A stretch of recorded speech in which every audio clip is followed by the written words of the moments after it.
Báscula, el peso de las ideas. ¿Qué tal? ¿Cómo está? Muy buenas tardes. Les saludamos cordialmente en este jueves en La Báscula, es jueves de gobernanza, con el doctor Francisco Hernández Lomelí, a quien saludo con mucho gusto.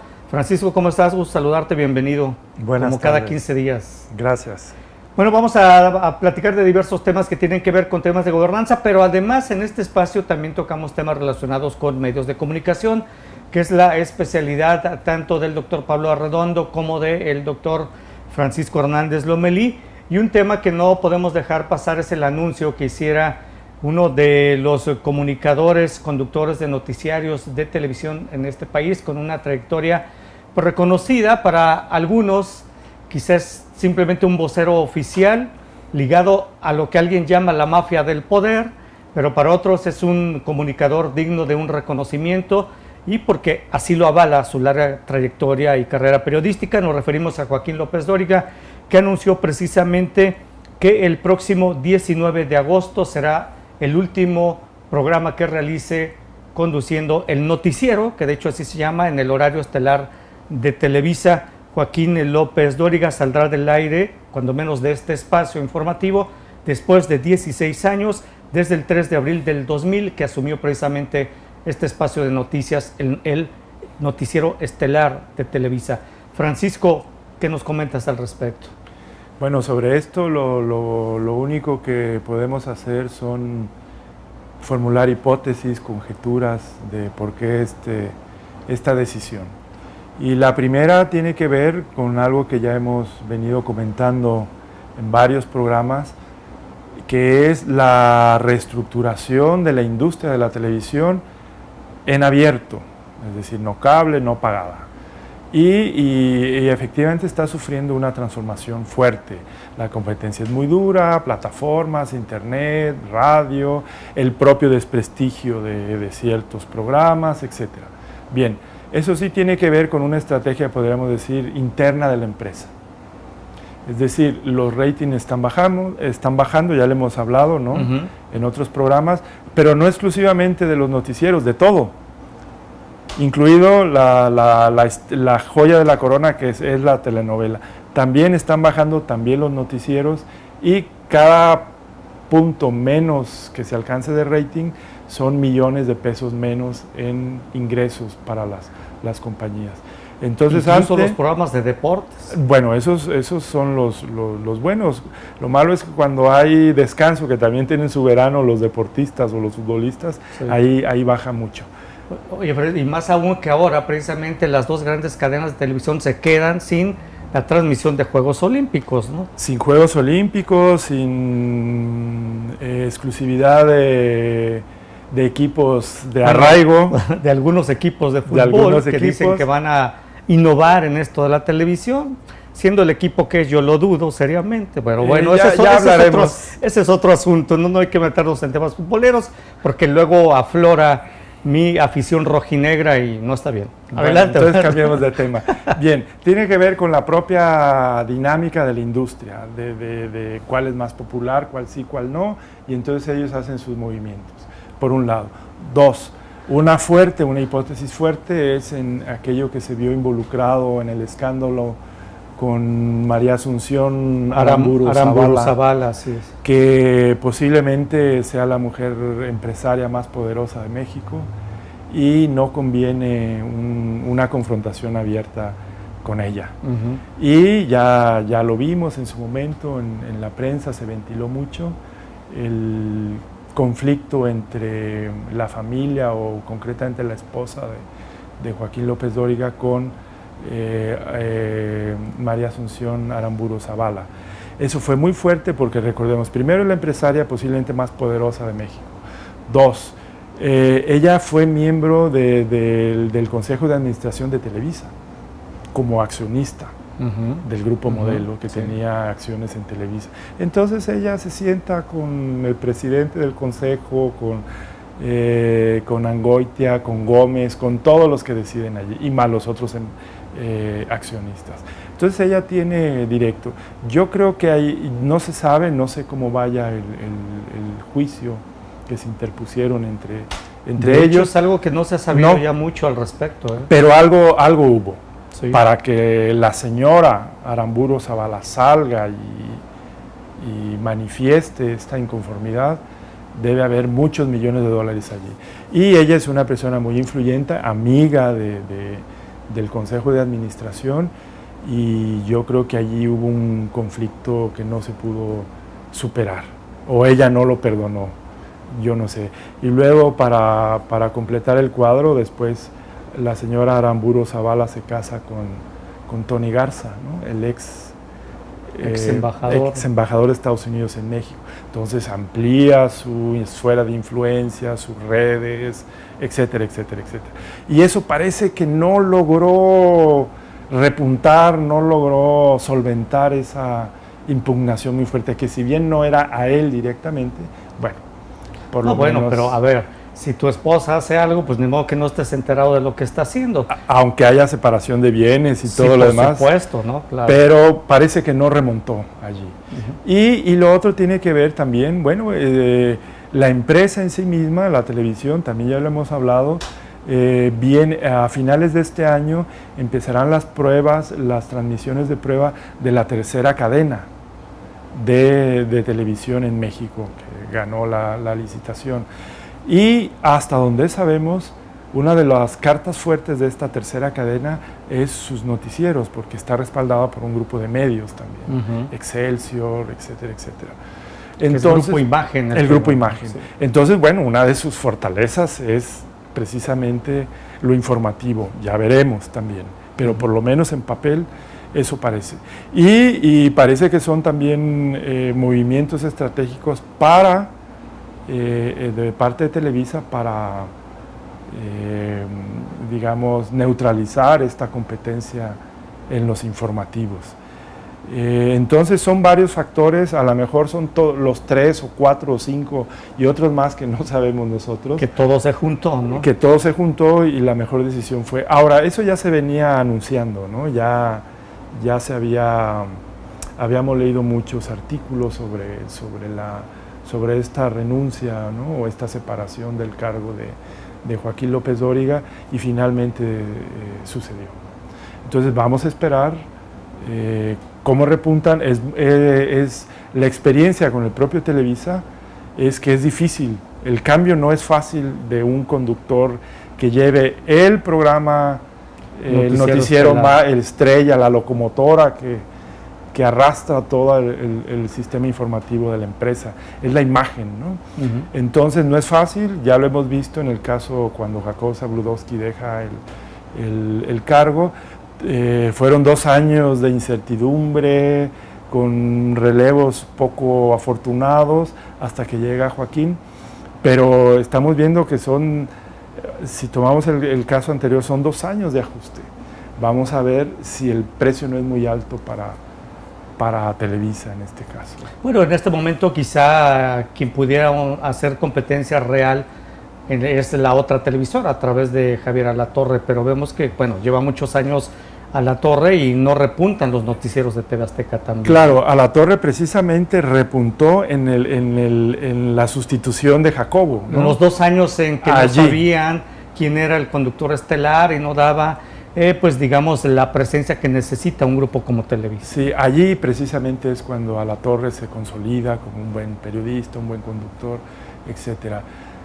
Ahora, eso también puede aplicar lo de si ves las barbas del vecino cortar, pon las tuyas a remojar. Bueno, hay que recordar que ya está el relevo también en Televisión Azteca con el hijo de Salinas, de Ricardo Salinas Pliego, sí, creo que se llama Benjamín Salinas, ¿no? Entonces lo que vemos es, sí está ligado a un orden, a una lógica de empresas televisivas, ¿no? Que tiene que ver con ratings y todo eso, y competencias entre ellos. Sí hay algo de eso, y yo creo que también hay algo de las otras hipótesis, ¿no?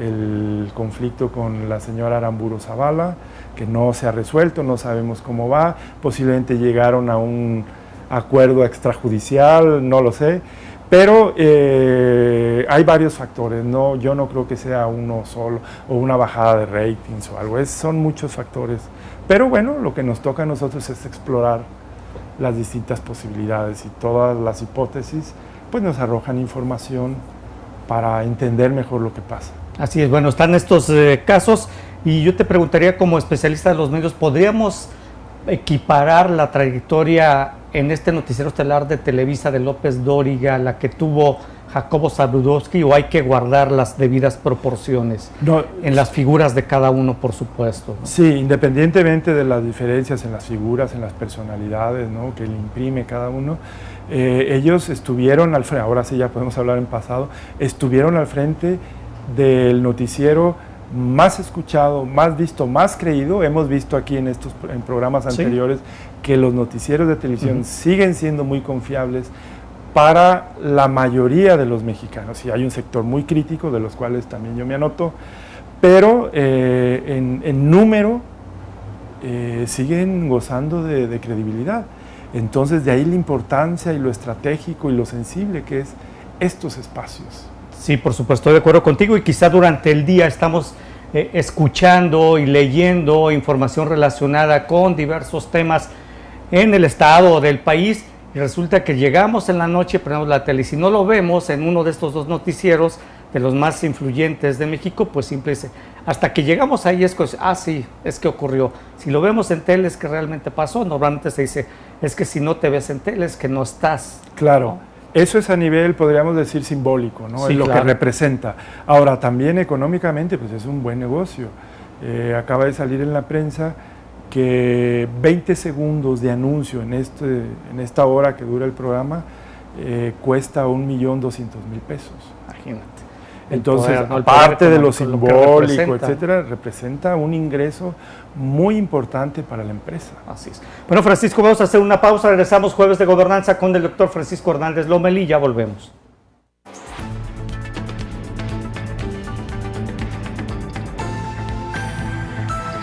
La báscula, el peso de las ideas. Bueno, continuamos en este Jueves de Gobernanza con el doctor Francisco Hernández Lomelí en La Báscula. Y bueno, en este tema estamos comentando precisamente lo que cuesta 20 segundos de comercialización en estos espacios, concretamente en el noticiero de Grupo Televisa, 1.200.000 pesos. Sí. ¿Qué tan efectivo es realmente para los anunciantes estar ahí, o a veces también puede representar, independientemente de eso, un símbolo, como tú me mencionabas, un símbolo de estatus comercial? Sí, son las dos cosas. Uno, ya la mercadotecnia está tan desarrollada e instrumentos de medición muy precisos que sí pueden establecer una correlación entre, digamos, las campañas publicitarias y el éxito, la venta, que se refleja en ventas, ¿no? Eso es un lado.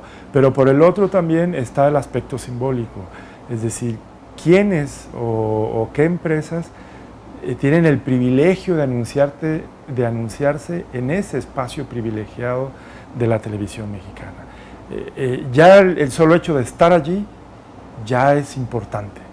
Es como estar decir, en primera fila. Yo estoy ahí porque puedo, yo claro. Sí puedo estar ahí, por eso estoy ahí. Somos 10, 15 empresas las que podemos o tenemos la posibilidad de estar ahí, entre ellas la mía. Entonces es muy importante, ¿no? ¿Se refleja eso? Yo creo que sí hay una correlación, ¿no? A lo mejor el fuerte no venga en ese espacio del noticiero, sino en todas las campañas, en el resto de las 23 horas, ¿no? Incluidos los medios impresos o solo radio, etcétera, ¿no? Pero sí es muy importante aparecer ahí. Solo es un espacio de privilegio de 10, 15 empresas tal vez. Sí, habrá que, no he tenido la curiosidad de contar los anunciantes en esa hora, pero pues sí, es importante. Es como estar en el Super Bowl, supongo, allí, ¿no? Digo, guardando las debidas proporciones, en el Super Bowl también, y luego aparte hay que contratar con mucho tiempo de anticipación, ¿no? Sí, porque hay que hacer cola, ¿no? Y hay que pagar por adelantado. Así es. ¿No? Digamos, el Super Bowl o el noticiero, pagas por adelantado la publicidad del año. Bueno, normalmente los noticieros estelares puedes comercializar incluso con el llamado plan francés, que era un año y pagabas por anticipado, pero desde un año antes ya tienes que estar apartando tu lugar ahí, ¿no? Entonces, aparte de caro, ¿no? de exclusivo, hay que hacer cola también, no cualquier empresa. De ahí la importancia de aparecer allí. Así es. Bueno, pero no crea usted que Joaquín López Dóriga sale de Televisa de manera total, únicamente deja este espacio informativo, pero lo que se menciona es que precisamente Joaquín López Dóriga pues se va a dedicar a otras tareas profesionales dentro de Grupo Televisa, y pues la propia empresa emitió un comunicado en el que informó que el periodista estará a cargo de la conducción de 2 programas semanales. Será uno de entrevistas y otro de reportajes. Bueno, de entrevistas y de reportajes, y otro de análisis y debate, quizá como el que había de tercer grado, claro. Pero ahora él será el conductor de este programa de análisis y debate. Se desconoce hasta el momento la fecha de inicio de las transmisiones de estos 2 programas, que creo pues le darán mayor presencia dentro del grupo, ¿no? Acaban a ser 2 horas a la semana, bueno, serían 5, pero es distinto un informativo a un programa de análisis y debate y otro de entrevistas y reportajes, ¿no? Sí, yo creo que es una medida acertada de la empresa para, en caso de un conflicto que haya sido por un conflicto serio, la ruptura, sí. Bueno, ahí se ve que sigue colaborando, que es parte de la familia. Una estrategia. Es, ¿no? Una estrategia, le dan su espacio, que bueno, él lo sabe hacer. Yo no descarto de ninguna manera la experiencia de muchísimos años de López Dóriga en el medio, en la televisión, desde un canal público, cuando estuvo en el Canal 13, etcétera, ¿no? Toda su trayectoria no se puede descartar. Lo hará bien, supongo, ¿no? Muy específico su programa, y me parece bien que no haya sido así de ruptura, de ya, adiós, muchas gracias por participar y hasta nunca, ¿no? Una ruptura como la de Jacobo Zabludovsky, por bueno, ejemplo. Allí ese es el segundo punto que quiero ver. Uno, cuando fue el despido, la separación de Jacobo, también a Jacobo le prometieron un espacio, que ya no iba a estar diario, pero que iba a seguir colaborando. Y al final, bueno, no hubo tal. Después de un par de colaboraciones fallidas, ¿no? Por el poco impacto que tuvo, dejó la empresa. Y ahí sí fue una ruptura, una ruptura seria, ¿no? Llamativa. Aquí también vamos a ver, es decir, hasta ahora la estrategia va muy bien para ambos lados. Es decir, se le ofrece un espacio más relajado, podríamos decir, sigue siendo será un programa influyente dentro del canal de las estrellas, en horarios buenos, etcétera, pero vamos a ver si logra mantener esa promesa o si llega a concretarse, que no es fácil, porque tampoco después de estar diario y ser el líder de opinión y que te manden a 2 veces por semana o a una, no es fácil la adaptación. Y además es una decisión estratégica porque lo dan a conocer casi 3 meses antes de que ocurra, ¿no?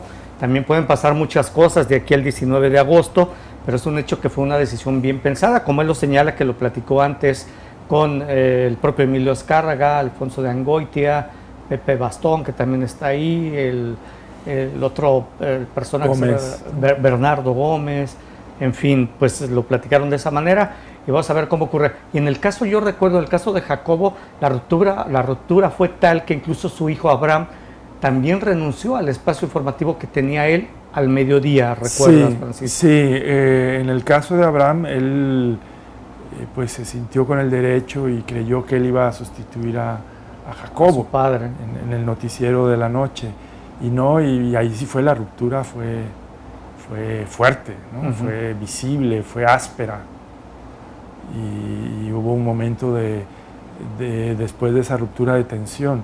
Después Jacobo encontró su lugar, ¿no?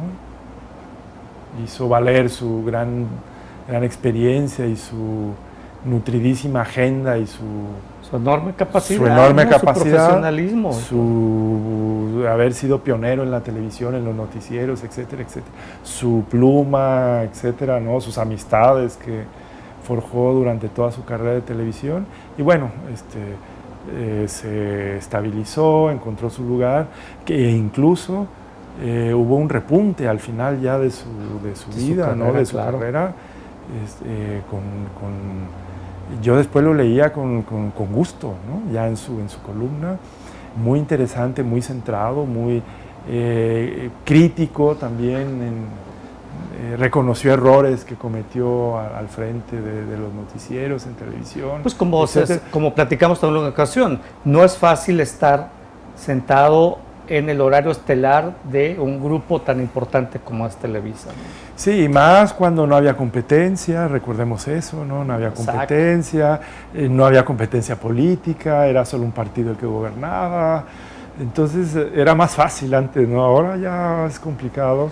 Y bueno, después a mí me pareció un cierre de carrera muy maduro, crítico, bueno, no vamos a decir de denuncia feroz de cosas, pero sí crítico ante algunos. Crítico cuando debió hacerlo en algunos temas. Sí, ¿no? Sí, y a mí después me gustaba esta última etapa, ¿no? En radio, tanto en radio como en la prensa escrita. Y bueno, Joaquín López Dóriga pues sigue también una carrera exitosa escribiendo la columna en Grupo Milenio y además sus programas de radio en Radio Fórmula, ¿no? Tiene, bueno, es un periodista de muchísimos años, ¿no? No es acabar con una carrera así. Ahora, ¿hay material humano para sustituir a figuras? En el caso de Zabludovsky, pues ya vimos que tardaron varios años esta empresa para encontrar el sustituto ideal de él, que quizá no se acercaba a lo que él fue, pero bueno, más o menos reunía los requisitos. ¿Hay material dentro de la gente que tú ves a cuadro actualmente en Grupo Televisa para sustituir a López Dóriga, o también sufrirán un tiempo para encontrar a la persona adecuada? Yo creo que va a haber un ajuste y se va a notar en la incertidumbre y tal vez perderán, no sé, 1 o 2 puntos de rating, etcétera, en el ínterin, hasta que encuentren la fórmula madura de sustitución. Pero insisto, no es fácil y mi pronóstico, no sacado de la manga, sino de las experiencias anteriores, es que habrá ensayo y error 2 o 3 veces. No me atrevo yo a decir quién es el ideal, ¿no? Pero sí, lo que sí creo es que... Carlos Loret. Yo preferiría una mujer, ¿no? Ya para darle un giro. Podrías hacer que es una buena candidata, en eso, ¿no? Por supuesto, pero ¿quién podría ser? Pues no sé. La única periodista reconocida en este país, o cuando menos así lo cree la población, no está en ningún medio ahorita en estos momentos, ¿no? No lo sé. Tiene su portal de internet, pero hasta ahí nada más. Sí, pero no creo que ella vaya a entrar a ese grupo. Para empezar, además están peleados de hace mucho tiempo y yo creo que sería un costo duro para ella también, ¿no? Sí, entrar por supuesto. en su posición crítica y luego acercarse al grupo tradicional, ¿no? Pero en fin, yo creo que sí va a haber un ajuste, no es fácil, es parte de la industria de la televisión, aunque sea el programa o los espacios de no ficción, ¿no? Teóricamente un noticiero que se acerca más a la objetividad, etcétera, etcétera, etcétera, donde hay menos riesgo, pero sí es difícil. Y además la inercia de 16 años, de un estilo tanto de presentación como de organización y de liderazgo de un equipo, tú lo sabes muy bien, sí, ¿no? Van a pagar el costo. O incluso consolidar un noticiero, por ejemplo, no es de la noche a la mañana, no. Y yo siempre he pensado que para consolidar un espacio informativo con una sola persona, por lo menos deben pasar entre 2 y 3 años para lograr consolidar. Bueno, tú lo sabes con tu experiencia, ¿no? Lo difícil que es consolidar, dar continuidad. No empiezan de cero en este caso, pero tendrá que cambiarle el nombre al espacio. Digo, si tenemos el ejemplo de Zabludovsky, etcétera, y lo que siguió, ¿no? Todo eso hay que... Y eso no se sabe de antemano. Ese es digamos, la fortaleza y también la maravilla de la televisión, que hay una incertidumbre que no sabe si realmente va a funcionar, ¿no? Bien. Por lo pronto estaremos al pendiente el 19 de agosto, seguramente mucha gente estará atenta ese día, ¿no? Bueno, vamos a hacer una pausa, regresamos a La Báscula, Jueves de Gobernanza, con el doctor Francisco Hernández Lomelí.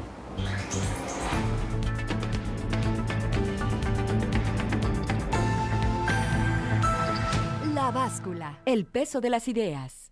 Bueno, continuamos Jueves de Gobernanza con el doctor Francisco Hernández Lomelí, y un tema que tiene que ver precisamente con la gobernanza.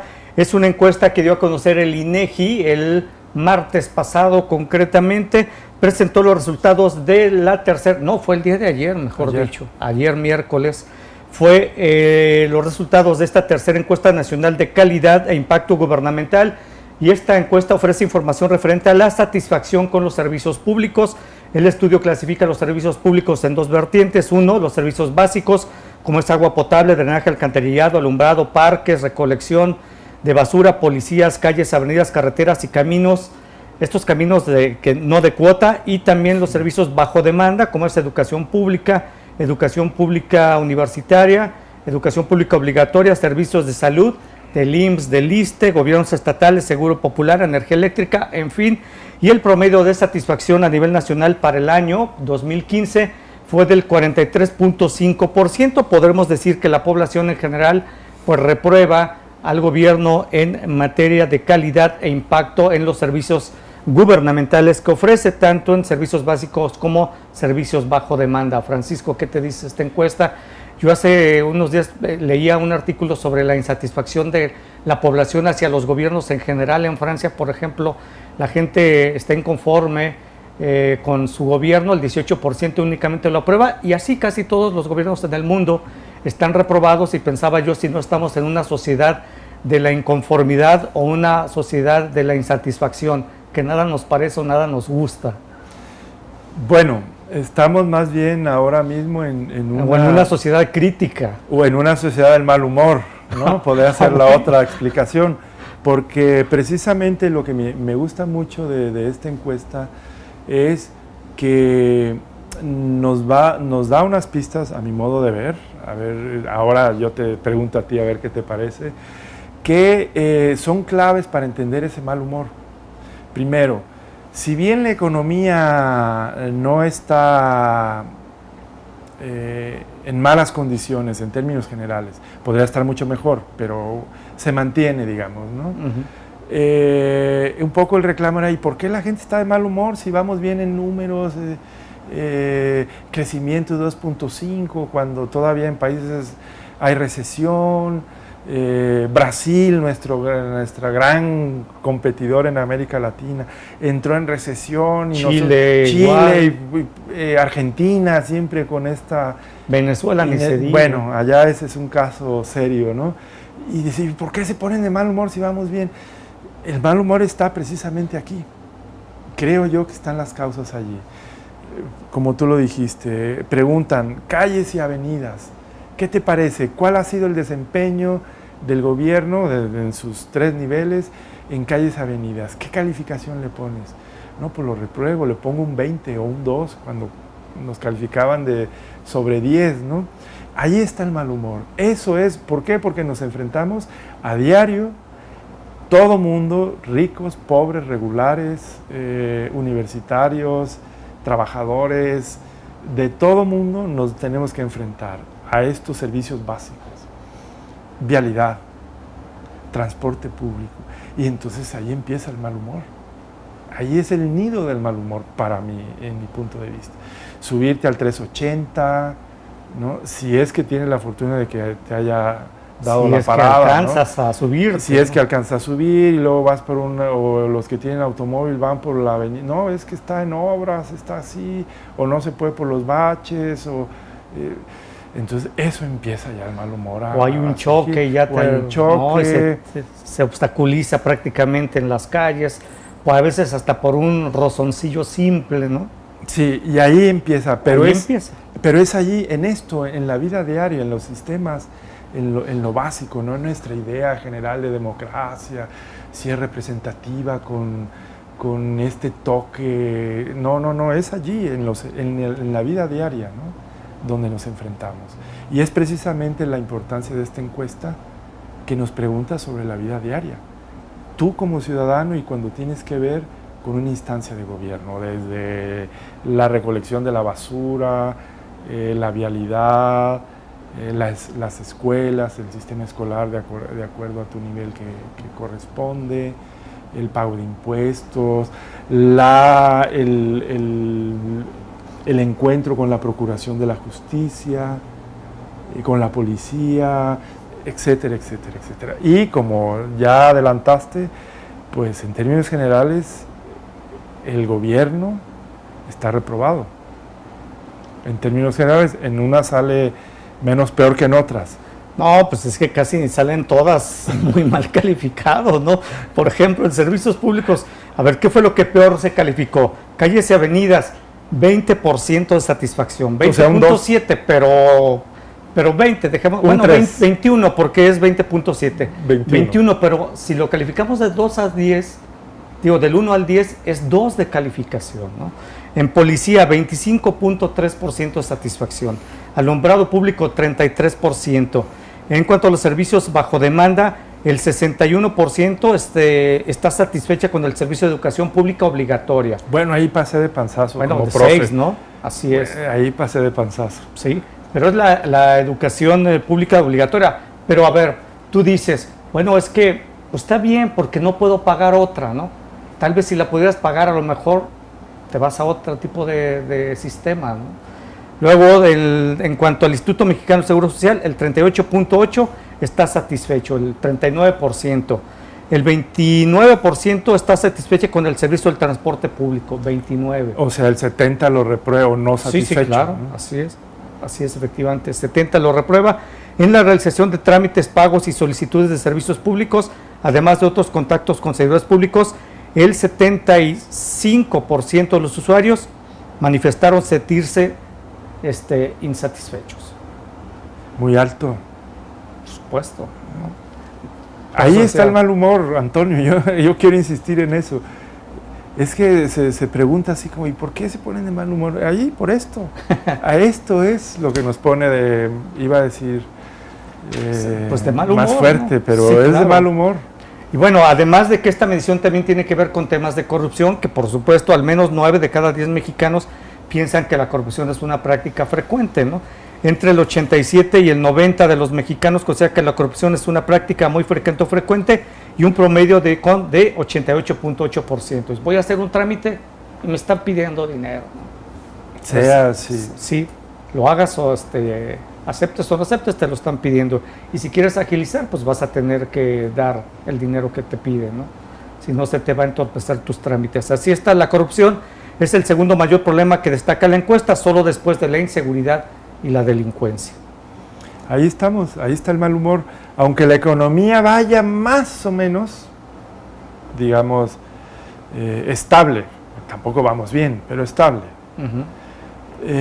Sí, pero ese es un indicador, pero está esto. Y esto tiene que ver directamente con la legitimidad y la aprobación de los gobiernos. Entonces, con unos números de esta naturaleza, coinciden muy bien las otras encuestas de baja aceptación o credibilidad de los gobiernos, porque está directamente relacionado con los servicios públicos que ofrece un Estado. La legitimidad de un Estado está en los servicios que ofrece. Es decir, el retorno de los impuestos que tú me das, yo te lo regreso en servicios. Si yo veo que yo te estoy dando impuestos, y me das unos servicios, como viene en la encuesta, de percepción, de muy mala calidad que lo repruebo, entonces me pongo de mal humor y te empiezo a cuestionar. O la legitimidad de un gobierno te la da los servicios públicos, también te lo da el resultado de las urnas, el porcentaje de la gente que votó por ti. ¿Y cómo puedes tener un gobierno legitimidad? Y el cumplimiento de promesas es otro eslabón importante, claro. ¿no? Pero ¿cómo puede tener legitimidad un gobierno si, por ejemplo, ganas? Ok, tú ganaste por el voto democrático, a lo mejor por un voto ganaste, ¿no? Pero resulta que en la suma de la gente que votó por ti fue el 33%, y la gente, alcanzaste el triunfo con el 33% de los votos, pero la gente que votó por otras alternativas, pues si lo sumas, es el 66%. Claro. Entonces, ahí partes de hasta qué punto realmente tienes legitimidad cuando llegas con el 30% o el 33% de los votos de la población. Luego, si no hay servicios públicos básicos, te deslegitimas aún más, y menos si no cumples promesas de campaña, pues es un gobierno prácticamente deslegitimado total. Claro, puede llegar con el 33, porque así lo prevé, digamos, el sistema electoral. El sistema democrático mexicano. Muy bien, puede llegar con 30, 33, lo que sea. Y entonces tienes un triunfo legal, pero la legitimidad, sí, hay que irla ganando día a día. Exacto. Y hemos insistido mucho en otros espacios, en otros programas, Antonio, en que todo este tipo de estudios ayuda. A ver, yo tengo una pregunta sobre eso, pero después de la pausa te la voy a hacer, Francisco, para ver si realmente ayuda. Cuando menos yo digo, ¿realmente le importa al gobierno cuando ve estas encuestas? Regresamos a La Báscula con el doctor Francisco Hernández Lomelí.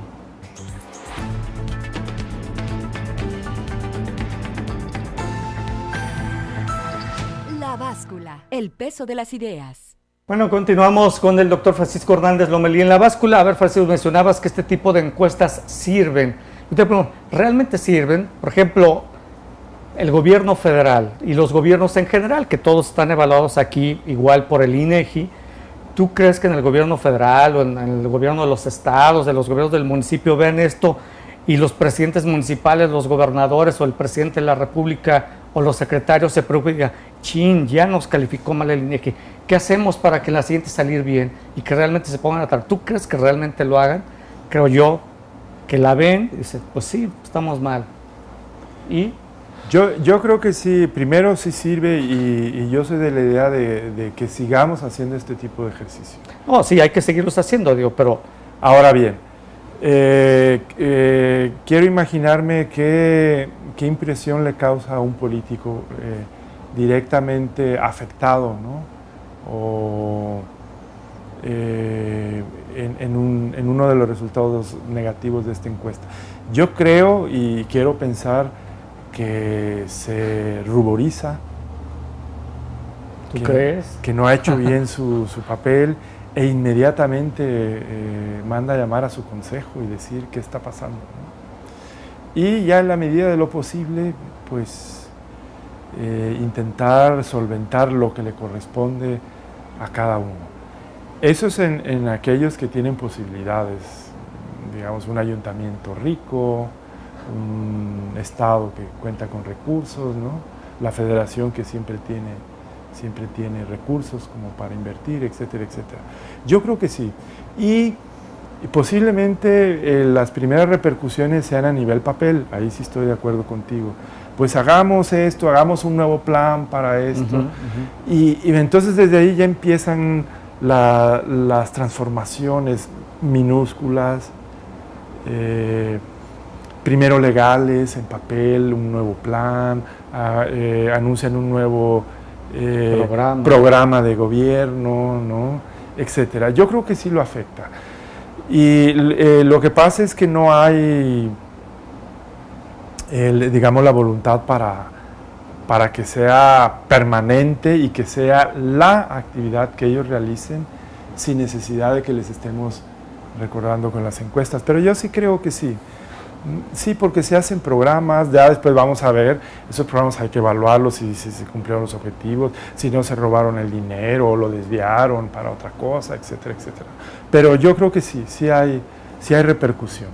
Bueno, en el caso, sí. Qué optimista, ¿no? No, por supuesto, es que parecería yo estaba imaginando un gobierno nórdico, por ejemplo, no sé, pero bueno, qué optimista eres, Francisco. Me declaro, sí, perdidamente optimista. En el tema de Jalisco, en el caso de Jalisco, pues resulta que estamos mucho más insatisfechos que la media nacional, ¿no? Porque en el tema sobre la potabilidad del agua, aquí el 16.3% de los encuestados está satisfecho, el porcentaje nacional es de 25.3%. Sobre el buen estado de calles y avenidas, aquí únicamente el 13% estamos satisfechos, a nivel nacional es de 20%. Sobre la atención inmediata que brindan clínicas del IMSS, aquí es el 40%, a nivel nacional 38%. Creo que aquí, pues no sé si realmente den un buen servicio o nos estamos conformando con poco. Y ahora yo me estoy poniendo muy exigente, ¿no? Y bueno, sobre el cumplimiento de los días de clase en la educación básica pública, el 78% está satisfecho, a nivel nacional es el 61%. ¿no? O sea, aquí también estamos muy bien en eso. Sobre el buen estado de las unidades de transporte público, aquí es el 29.1%, a nivel nacional el 28.9%. Bueno, está parejo. En las víctimas de corrupción por cada 100,000 habitantes, aquí son 14,351, a nivel nacional es 12,590, quiere decir que aquí hay más, ¿no? Estamos por encima de la media. Y en incidencia de corrupción por cada 100,000 habitantes, aquí, el anterior era víctimas, aquí es incidencia de corrupción por cada 100,000 habitantes, aquí 22,332, a nivel nacional 30,097 por cada 100,000 personas, aquí es menos en incidencia, ¿no? Sí, bueno, yo pensé que en lo de vialidad, calles y avenidas íbamos a sacar, yo creo que como mucho un 10. Bueno, es 13%. 13, y la verdad es que está muy castigado, pero es un buen reflejo de lo que está sucediendo ahora. Sí, podemos decir que hay unas obras importantes, etcétera, pero es desastroso, ¿no? Hay que conducir calles cerradas, sin anuncios de dónde, cómo, dónde. Y para que veas que sí afecta, no sé si recuerdes tú en las elecciones pasadas que para la alcaldía de Guadalajara, uno de los candidatos perdedores dijo, sí, yo sé que puede ser un castigo por las obras que estamos realizando y que todo está destrozado el centro de la ciudad. Dice, pero es una obra de beneficio, que ya llegará digamos, los beneficios, ¿no? de las obras. Ahora dice, ahora nos han castigado por eso. Fíjate, para que veas que ellos también sí están preocupados por los números y las encuestas y lo que arrojen ejercicios de esta naturaleza. Ellos lo saben, estoy hablando de los políticos, ¿no? Ellos lo saben y les preocupa. Ahora, en esto yo lo que sí estoy de acuerdo es que toda obra pública, si bien te causa molestias en el momento de su ejecución y su desarrollo, en cuanto esté terminada, te causan beneficios, y eso se ve inmediatamente, ¿no? A lo mejor ahorita por las obras de la línea 3 hay mucha gente inconforme, molesta, sí, pero hay que ver el beneficio a largo plazo. Hay que a lo mejor tener miras de mediano y largo plazo y no miras cortoplacistas en algunos casos. Totalmente, ¿no? De acuerdo. Las grandes urbes que se han transformado, claro, han sufrido años de recomposición, ¿no? Lo que pasa es que, bueno, ya también hemos hablado en otros programas, ¿no? También hay diferencias entre socializar es hablar con vecinos y con ellos mismos hacer los proyectos hasta donde sea posible. Y no socializar nada más poner un anuncio en el periódico, decir, se van a hacer estas obras, ya socializamos, palomita, es decir, cumplimos con socializar. Socializar para ellos es anunciar lo que ya decidieron, ¿no? Y socializar en otros lugares es hablar, dialogar, pelearse en el buen sentido y llegar a un acuerdo. Oye, Francisco, pero rápidamente nada más, pero ¿qué importa que estemos mal calificados y que las calles estén mal si al final de cuentas Guadalajara es una ciudad resiliente, ¿no? Según la Fundación Rockefeller, que ya metió a Guadalajara dentro de las 100 ciudades resilientes del mundo. ¿Qué quiere decir esto? Bueno, que es una ciudad que puede reconstruirse ante la adversidad sin ningún problema, cuando menos así lo dice, porque recuerdo al protocolo de operación de la Fundación Rockefeller, las ciudades deben diseñar, implementar, gestionar soluciones proactivas que les permitan hacer frente a los desafíos generados por la urbanización, la globalización y el cambio climático, desastres naturales, elevación del nivel del mar y las vulnerabilidades en la seguridad cibernética, entre otros. Y bueno, generar resiliencia para que las personas, las comunidades y las instituciones estén preparadas y resistan conmociones súbitas graves y situaciones permanentes de tensión para poder salir de ellas aún más fortalecidas. Esto es Guadalajara, así es que esas calificaciones del INEGI, ¿qué importan? Sí, lo que pasa, fíjate que te parecerá curioso. Fíjate que estoy de acuerdo en que Guadalajara es una ciudad que se repone y se recupera de una situación, de una adversidad tremenda. Pero yo agregaría, a pesar de los gobiernos. Y bueno, lo tenemos claro con las explosiones del 22 de abril. Bueno, la ciudad no se terminó, no se acabó, sí fue durísimo. Existe la cicatriz física todavía ya, emocional en muchas personas, ¿no? Pero en ese sentido de revocar esa adversidad, ¿no? En eso sí, pero yo agregaría, a pesar de sus gobiernos. Los gobiernos de cualquier color, ¿no? Porque cambian. No, y además aquí se ha cambiado. Sí, claro, y sigue lo mismo. Pero a pesar de ellos, nos recuperamos y seguimos queriendo a la ciudad en la que vivimos. Yo no nací aquí, pero tengo 40 años aquí, bueno, pues ya eres tapatío. Me declaro tapatío también, y bueno, queremos en nuestra ciudad, estamos orgullosos de nuestra ciudad, digamos, en términos generales, a pesar de lo que hagan las autoridades, y autoricen obras que los mismos reglamentos prohíben, torres, etcétera, etcétera, etcétera. Bueno, esa es una ciudad que se recupera ante las adversidades, ¿no? Por supuesto. Ante el partido, ante el otro, ante la alternancia, ante todo, y seguimos aquí. En eso no creo que sea la celebración que dice el gobierno de esta ciudad que se recupera, pero yo sí creo que en el fondo pues hemos sobrevivido a... Pues tanto así que por eso es el reconocimiento, ¿no? Esto impresionó a la Fundación Rockefeller, que por eso incluyó a Guadalajara, bueno, al área metropolitana de Guadalajara, dentro de las 100 ciudades resilientes del mundo, ¿no? Sí, entonces... Además Colima también entró, fíjate. Bueno, también por más... Colima y el área metropolitana de Guadalajara. Los terremotos, etcétera, ¿no? Y que Colima se ha recuperado varias veces, ¿no? Y bueno, en Guadalajara yo celebro eso, posiblemente y casi estoy seguro que no es por los mismos motivos por los que celebran las autoridades, pero sí celebro y me consta, ¿no? De ciudadanía, de barrios enteros que han... Bueno, es que no nada más es el reconocimiento, lo que sí es importante es que, por ejemplo, pues el área metropolitana de Guadalajara pues va a recibir una importante cantidad de recursos para seguir en este proceso. Encuentro la cifra aquí exacta porque 7 básicamente... millones de euros, ¿no? Una cosa así era. Sí, exactamente, más o menos. Bueno, no encuentro el dato, pero recibirá una importante cantidad de recursos precisamente para seguir con este proyecto. Sí, entonces estoy de acuerdo con el reconocimiento a la ciudad, pero creo y casi estoy seguro que no es por los mismos motivos por los cuales las autoridades celebran este nombramiento. Así es. Bueno, llegamos al final. Francisco Hernández Lomelí, en Jueves de Gobernanza en La Báscula. Muchas gracias, como siempre. Buenas tardes. Agradecido. Buenas tardes. Y usted también, que pase muy buenas tardes.